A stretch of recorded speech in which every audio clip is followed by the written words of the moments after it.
some people want to know why I started Feed the Masses Tuesday. It started during COVID. We had some family members going through some really hard things, and we felt like if we ate together, at that point it was a couple days a week, we would eat at their house one day and at our house one day, and it was just 4 of us. And then all the kids started coming home because COVID hit and they were out of college and whatever. So all of a sudden the numbers started growing. And I also, as I started thinking about it, it was just my side of the family.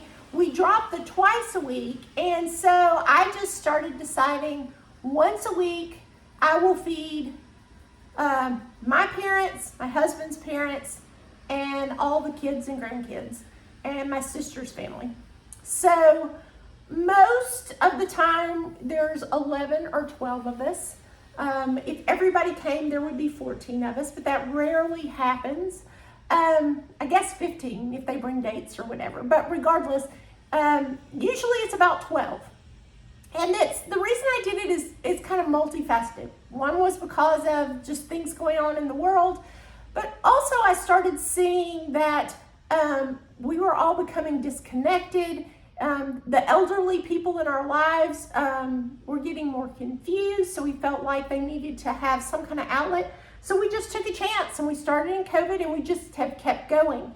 And one of my greatest joys is sitting around a table with people in fellowship eating, because I feel like your pretenses and your defenses kind of drop when you're sitting around a table. Your belly gets full, you automatically get kind of happy, and it's just always been something that I've truly enjoyed, sitting with people around a table and just enjoying each other. The beauty of what we're doing is that my daughter probably wouldn't find the time every single week to go visit both of her great-grandparents, but this gives both great-grandparents the opportunity to get to know their great-grandsons.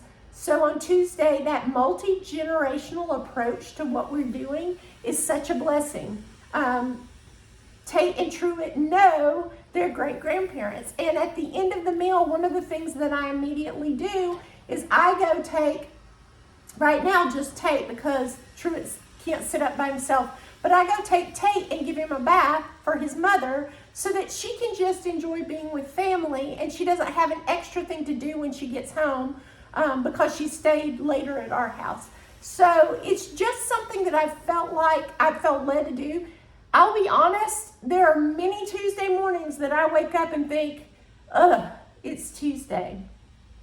But it is very rare that when I lay my head down at night that I don't just find a smile on my face from the time we've spent together. And that is the joy of it. I try to find less expensive recipes. We eat a lot of chicken, we eat a lot of ground beef. I find most of our recipes on Pinterest, and I'll adjust them for the crowd that might be at hand. And I've started actually, as of this week, making a collection on Pinterest of the meals that I make so that I can go back to them, because I literally just completely just off the hip each week. I'll ask everybody who's coming on Sunday. Usually when I get a head count, I'll make a grocery list to be picked up at Walmart. I'll go pick it up usually on Monday. Anything I can do beforehand, I'll usually do it on that day. And then Tuesday afternoon, I start hitting it harder. So that's the reason behind Feed the Masses Tuesday. My mother-in-law really struggles with mobility right now, so being able to cook her a meal, and oftentimes I'll make extra so that the great-grandparents get to take food home. So I feel like it's kind of meeting the needs of our family in multiple ways while filling my tank as well.